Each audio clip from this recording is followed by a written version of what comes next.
Devdas Information. Lucky Devdas Information.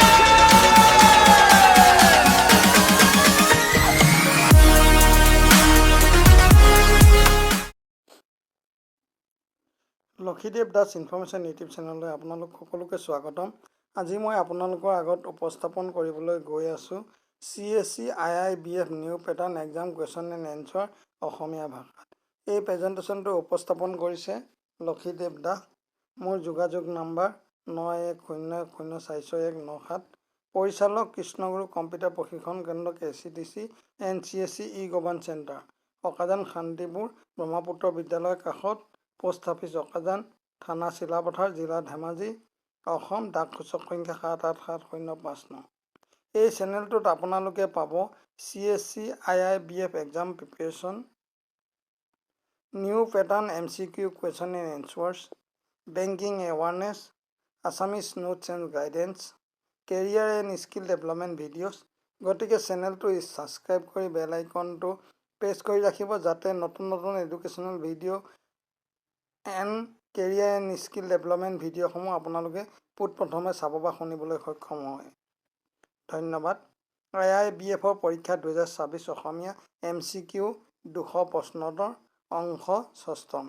প্ৰথম অংশ, দ্বিতীয় অংশ, তৃতীয়, চতুৰ্থ, পঞ্চম সেইসমূহ মই উপস্থাপন কৰিলোঁ। আপোনালোকে যদি এতিয়ালৈকে চোৱা নাই, ডেছক্ৰিপশ্যনত লিংক পাব, সেইসমূহ আপোনালোকে চাব। প্ৰশ্ন 101, RBIৰ পূৰ্ণ ৰূপ কি? বিকল্পসমূহ ক, ভাৰতীয় ৰিজাৰ্ভ বেংক, খ, ভাৰতীয় গ্ৰাম্য বেংক, গ, ভাৰতীয় আঞ্চলিক বেংক, ঘ, ভাৰতীয় সংৰক্ষিত বেংক। ইয়াৰ সঠিক উত্তৰটো হ'ব ক, ভাৰতীয় ৰিজাৰ্ভ বেংক। প্ৰশ্ন নম্বৰ 102, ভাৰতৰ কেন্দ্ৰীয় বেংক কোনটো? বিকল্পসমূহ ক, SBI, খ, RBI, গ, PNB, ঘ, নেবাৰ্ড। ইয়াৰ সঠিক উত্তৰটো হ'ব খ, RBI। প্ৰশ্ন নম্বৰ 103, ATMৰ পূৰ্ণ ৰূপ কি? বিকল্পসমূহ ক, যিকোনো সময়ৰ ধন, খ, স্বয়ংক্ৰিয় টেলাৰ মেচিন, গ, অটো ট্ৰেন্সফাৰ মেচিন, ঘ, যিকোনো হস্তান্তৰ পদ্ধতি।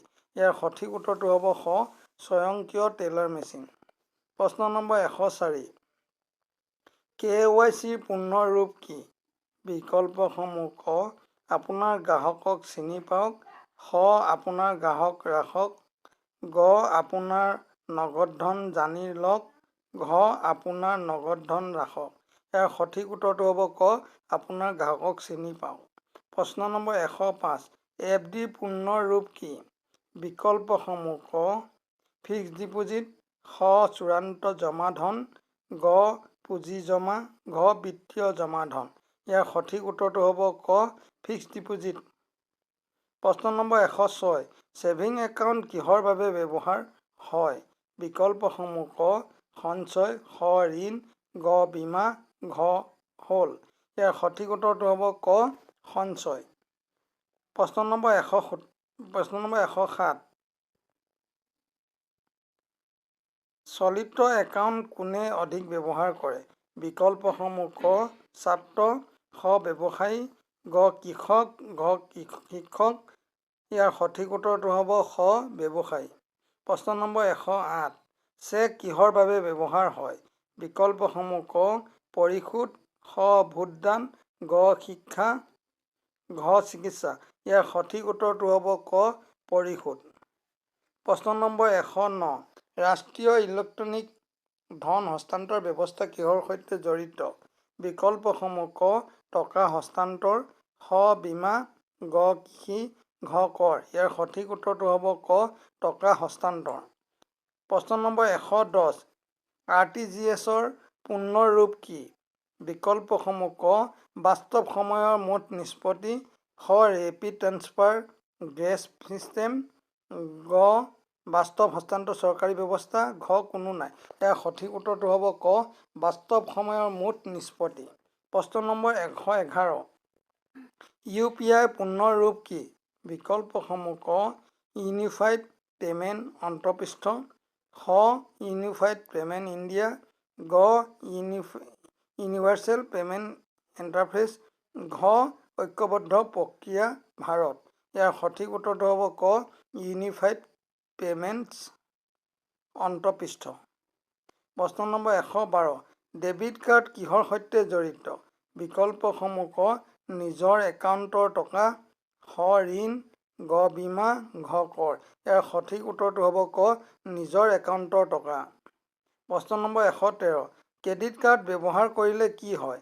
বিকল্পসমূহ ক নিজৰ টকা ব্যৱহাৰ, খ বেংকৰ ঋণ ব্যৱহাৰ, গ ভোটদান, ঘ চিকিৎসা। ইয়াৰ সঠিক উত্তৰটো হ'ব খ বেংকৰ ঋণ ব্যৱহাৰ। প্ৰশ্ন নম্বৰ 114, IFSC কোড কিহৰ বাবে লাগে? বিকল্পসমূহ ক বেংক চিনাক্তকৰণ, খ চিকিৎসা, গ শিক্ষা, ঘ ভোটদান।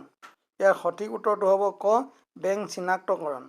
প্ৰশ্ন নম্বৰ 115, পেন কাৰ্ড কোনে জাৰি কৰে? বিকল্পসমূহ ক RBI, খ আয়কৰ বিভাগ, গ SBI, ঘ LIC। ইয়াৰ সঠিক উত্তৰটো হ'ব খ আয়কৰ বিভাগ। প্ৰশ্ন নম্বৰ 116, ইণ্টাৰনেট বেংকিং কিহৰ সহায়ত হয়? বিকল্পসমূহ ক ইণ্টাৰনেট, খ TV, গ ৰেডিঅ', ঘ ডাকঘৰ। ইয়াৰ সঠিক উত্তৰটো হ'ব ক ইণ্টাৰনেট। প্ৰশ্ন নম্বৰ 117, মোবাইল বেংকিং কিহৰ মাধ্যমে হয়? বিকল্পসমূহ ক মোবাইল ফোন, খ ATM, গ TV, ঘ ভোটদান। ইয়াৰ সঠিক উত্তৰটো হ'ব ক মোবাইল ফোন।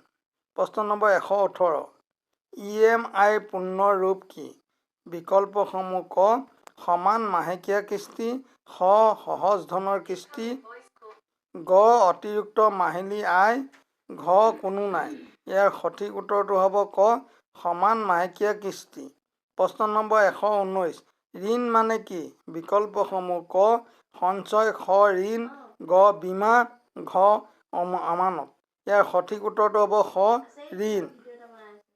প্ৰশ্ন নম্বৰ 120, গৃহ ঋণ কিহৰ বাবে দিয়া হয়? বিকল্পসমূহ ক ঘৰ কিনিবলৈ, খ গাড়ী কিনিবলৈ, ঘ চিকিৎসাৰ বাবে, ঘ ভোটদানৰ বাবে। ইয়াৰ সঠিক উত্তৰটো হ'ব ক ঘৰ কিনিবলৈ। ভিডিঅ'টো গভীৰভাৱে চোৱাৰ বাবে আন্তৰিক ধন্যবাদ। আপোনাৰ মৰম আৰু সমৰ্থনেই আমাৰ প্ৰেৰণা। সপ্তম ছেছনটো অতি সোনকালে আহি আছে। অনুগ্ৰহ কৰি আগন্তুক খণ্ডৰ বাবে অপেক্ষা কৰক। সপোন পূৰণৰ পথত আমি একেলগে আগবাঢ়ি যাম। ধন্যবাদ।